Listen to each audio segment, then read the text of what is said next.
वर्षभरासाठी जेव्हा आंब्याचे लोणचे बनवितो तेव्हा त्यावेळेस असा प्रश्न पडतो की लोणचं आपण घालत आहोत तर त्याला बुरशी तर येणार नाही ना? तर मी सांगेन की बुरशी अजिबात येणार नाही. मी दाखवल्याप्रमाणे जर आंब्याचे लोणचे केले तर अजिबात बुरशी येणार नाही. नमस्कार मैत्रिणींनो, सुचिता व्लॉगमध्ये पुन्हा एकदा मनापासून स्वागत. आंब्याचे लोणचे घालण्यासाठी योग्य आंबा, अचूक प्रमाणात तेल व मसाला किती घ्यायचा हे सांगितले आहे. व्हिडिओ स्क्रिप्ट न करता शेवटपर्यंत पहा. मी इथे लोणच्यासाठी हापूसचे आंबे निवडले आहे आणि मुख्य म्हणजे ह्या आंब्यामध्ये बाटा पूर्ण तयार झालेला आहे. लोणच्यासाठी अशा क्वालिटीचा आंबा घ्यायचा असतो. आंबा हा हिरवागार दिसत आहे. मुख्य म्हणजे लोणच्याचे आंबे हे हाताने किंवा झेल्याने काढलेले असावेत. झाडावरून पडलेले आंबे लोणच्यासाठी अजिबात वापरू नका. जर त्याचे लोणचे घातले तर हमखास बुरशी येणार. हमखास म्हणजे 100% बुरशी येणारच. चला तर मग जराही वेळ न घालवता आंब्याचे लोणचे कसे तयार करतात ते पाहूया. मी हे आंबे साधारण 1.5 किलो घेतले आहेत. हे स्वच्छ धुवून कॉटनच्या रुमालाने पुसून घ्यायचे आणि पाण्याचा अंश अजिबात राहता कामा नये. आता आंबे कापायला घेऊया. त्याच्या फोडी किती साईजच्या ठेवायच्या हे पण पाहूया. तर मी एक आंबा घेतला आहे. तो विळीच्या साहाय्याने कापायचा आहे. तर तो कापताना बाट्याला घासून कापायचा आहे, जेणेकरून बाट्याला काहीही राहता कामा नये. व्हिडिओमध्ये दाखवत आहे त्याप्रमाणे आंबा कापून घ्यायचा आहे. बरं, ह्या आंब्याचे लोणचे घालताना 1-2 वेळा पाऊस पडून गेला की लोणचं घालायचं असतं. अजून एक आंबा कापून दाखवते. हा बघा, देठाकडचा भाग काढून टाकायचा. तिथे चिकाचे प्रमाण असल्यामुळे आपण तो भाग कापून टाकायचा असतो. आंब्याचे काप तयार करायचे. तो आंबा पूर्ण कापून झाल्यावर बाटा शिल्लक राहतो. त्याचा काहीही उपयोग नाही. तो फेकून द्यायचा आहे. पण काही ठिकाणी बाट्यासकट आंब्याच्या फोडी करून त्याचे लोणचे तयार करतात. ते पण छान लागते. आपल्याला विळीवर बाट्यासकट कापता येणार नाही, म्हणून आपण अशा प्रकारे कापायचे आहे. तर आपण इतर जे आंबे राहिले आहेत त्यांचे पण असेच पीस करून घेऊया. आपले सर्व आंबे अशा प्रकारे कापून झाले आहेत. तर आता आपण त्याच्या छोट्या छोट्या फोडी तयार करूया.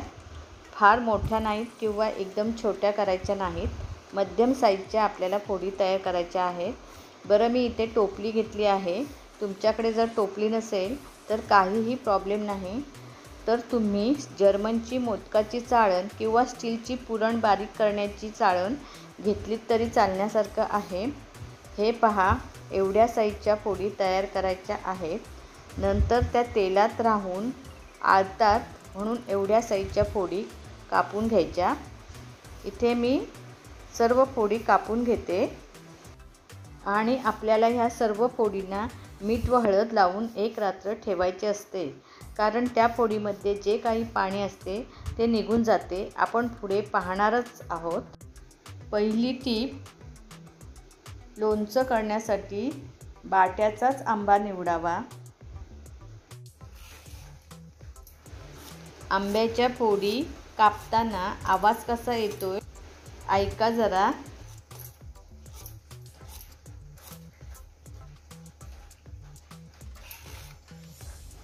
येतोय ना ऐकायला? असा आंबा तयार पाहिजे. 100% तुमचं लोणचं व्यवस्थित होणार आणि चांगले होणार. ही दुसरी टीप आहे. एवढ्या साईजच्या फोडी तयार केल्यात तर त्या लवकरात लवकर मुरतात. आपल्या इथं आंब्यांच्या फोडी सर्व कापून तयार झालेल्या आहेत.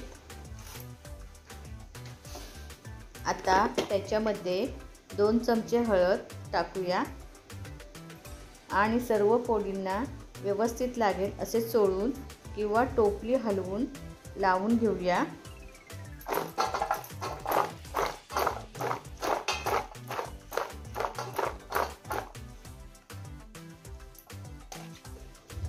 आता 4 चमचे मीठ टाकून ते पण तशाच प्रकारे सर्व फोडींना लावून घेऊया. टोपली खाली एक परात घेतली आहे. ती अशासाठी की जे फोडींना पाणी सुटेल ते त्या परातीमध्ये साठून राहील व नंतर त्या आंब्याच्या फोडीवर एक झाकण घालून रात्रभर ठेवूया.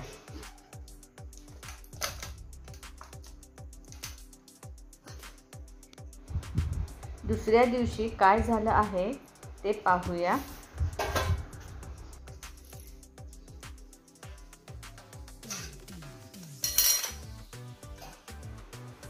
हे पहा, परातीमध्ये पाणी जमा झाले आहे. ते एवढे पाणी आंब्याचे निघाले आहे. आता हे पाणी आपण फेकून देणार आहोत. त्याचा आपल्याला काहीही उपयोग नाही किंवा त्या पाण्याने पितळेची भांडी पण छान निघतात. लोणच्याला मसाला कसा तयार करतात ते पाहूया.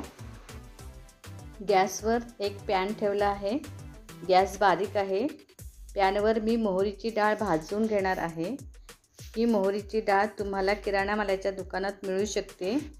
ही डाळ पाऊस पडल्यामुळे थोडी नरम पडली आहे. ही डाळ खूपच जाड असल्यामुळे ती मिक्सरला लावण्यासाठी थोडीशी भाजून घ्यायची आहे, जेणेकरून मिक्सरच्या भांड्यामध्ये पावडर झाली पाहिजे. अशा प्रकारे थोडीशी भाजून घेते. ही पहा डाळ किती जाड आहे. ती थोडी गरम झालेली आहे. मिक्सरच्या भांड्यात काढून घेऊया. 1.5 पेला डाळ घेतलेली आहे.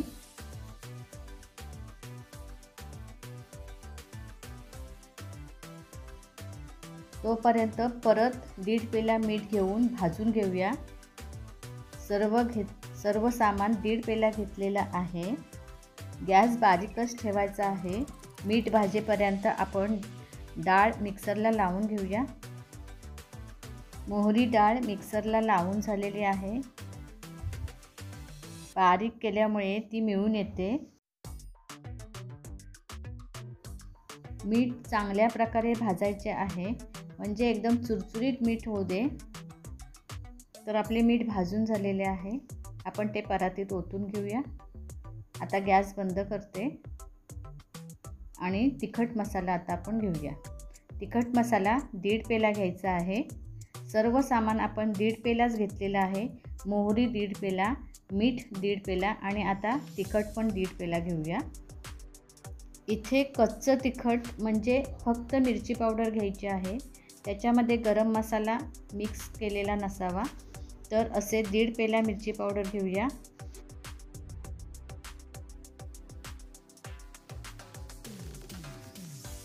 गॅसवर परत पॅन तापत ठेवूया.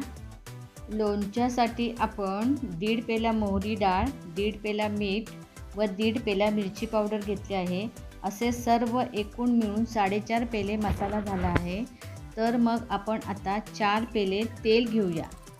पेल्याचं माप समानच ठेवलेलं आहे. 4 पेले तेल ओतून झालेलं आहे. तोपर्यंत आपण परातीमध्ये घेतलेला मसाला सर्व मिक्स करून घेऊया.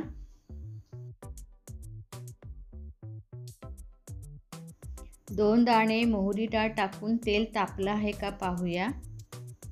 तर तेल आपलं इथे तापलेलं आहे. तर इथे अर्धा चमचा हिंग टाकूया. गॅस बंद केलेला आहे. व 1.25 चमचा मेथी पावडर टाकूया. तेलामध्ये हिंग आणि मेथी पावडर अजिबात करपलेली नाही आहे. आता हे तेल आपण मसाल्यामध्ये ओतूया. एक पेळी मी मसाला बाजूला काढून ठेवलेला आहे. काय वास मस्तपैकी आला आहे. तर मी पळीमध्ये मसाला जो काढला होता तो मी आता पॅनमध्ये टाकला आहे. त्या पॅनला तेल, मेथी पावडर व हिंग हे त्याला जे काही चिकटले होते ते ह्या मसाल्यामुळे एकदम क्लीन झालेले आहे. म्हणजे आपली कोणतीही वस्तू वाया गेलेली नाही. तव्याला चिकटला होता तो ह्या मसाल्याने खेचून घेतला आहे. तवा बघा किती क्लीन झाला आहे तो. म्हणून मी मसाला पावडर थोडासा बाजूला काढला होता. अशा प्रकारे तवा आपण सर्व साफ करून घेतलेला आहे. आता सर्व साहित्य तेलामध्ये मिक्स करूया. सर्व मिक्स करून झाल्यानंतर आंब्याच्या फोडी टाकून परत सर्व मिक्स करूया.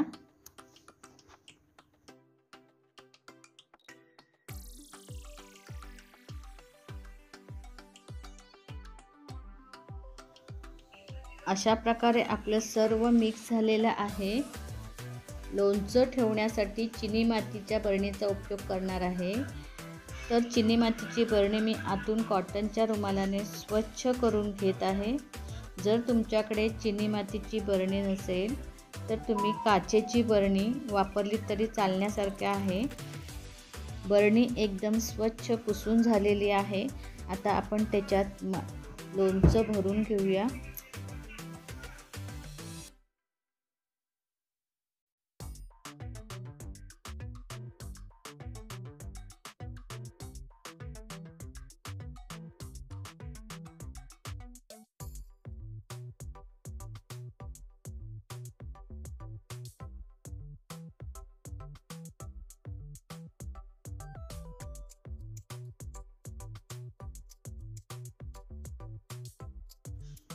सर्व आंबा लोणचं आपलं बरणीत भरून झालेलं आहे.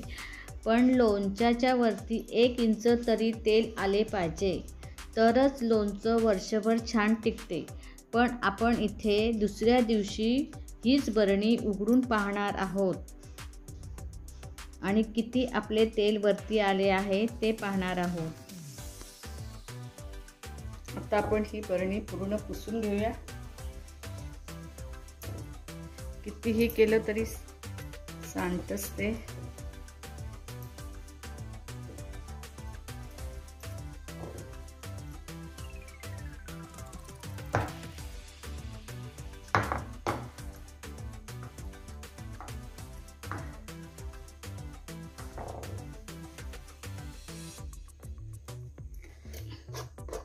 हे पहा, करवंदाचे लोणचे मी घातलेले ते तुम्हाला दाखवते. तेल बघा किती वरती आलेलं आहे. असं तेल आलं पाहिजे वरती, तर आपलं लोणचं चांगलं टिकतं वर्षभर, काय 2 वर्ष. हे बघा आहे ना करवंदाचं लोणचं, मी तुकडे करून घातलेलं.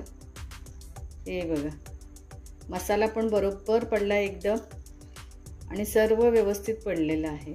हे बघा, तसंच आत्ता माझं हे आंब्याचं लोणचं आहे, त्याला पण योग्य प्रमाण आहे.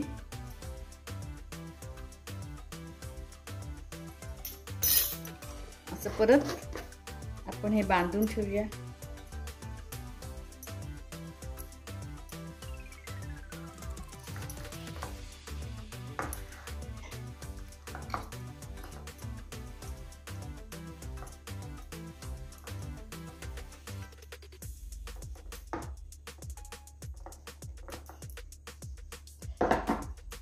तसंच ह्याचं पण तसंच आहे.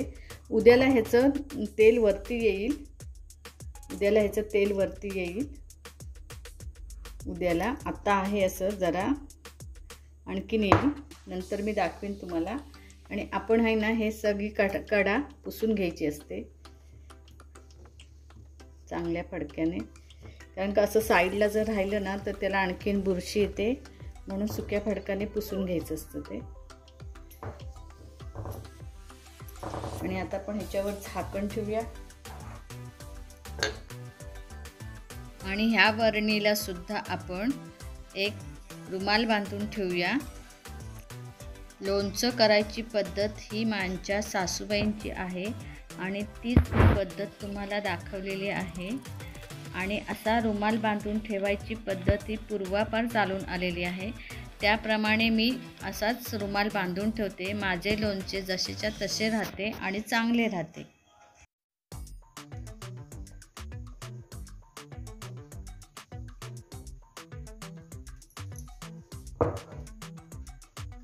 तर आपण पाहू शकता किती तेल सुटलेलं आहे ते बघा. आहे ना भरपूर तेल सुटलेलं. आपल्याला दुसरं तेल अजिबात घालायची आवश्यकता नाही. आता आपण परत जसं होतं तसंच बांधून ठेवूया.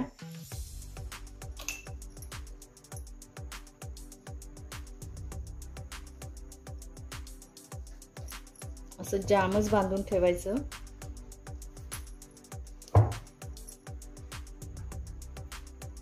पूर्वीचे लोक असंच लोणचं घातल्यानंतर बांधून ठेवत होते, कारण ते लोणचं चांगलं टिकतं. ही एक टिपच आहे, त्याच्यामुळे तुम्ही पण असंच बांधून ठेवा आणि आपल्याला हे लोणचं श्रावणात लागतं तेव्हाच हे आपण ओपन करायचं, तोपर्यंत हे असंच पॅक ठेवायचं. हा व्हिडिओ कसा वाटला कमेंट करून नक्की सांगा. ब्लॉग आवडला असेल तर लाईक शेअर करा आणि अशाच काही मजेशीर व्हिडिओ पाहण्यासाठी आपल्या यूट्यूब चॅनलला सबस्क्राईब नक्की करा. व्हिडिओची सर्वात आधी नोटिफिकेशन पाहण्यासाठी बाजूचे बेल आयकॉन नक्की प्रेस करा. असेच भेटू पुढच्या व्हिडिओमध्ये. धन्यवाद.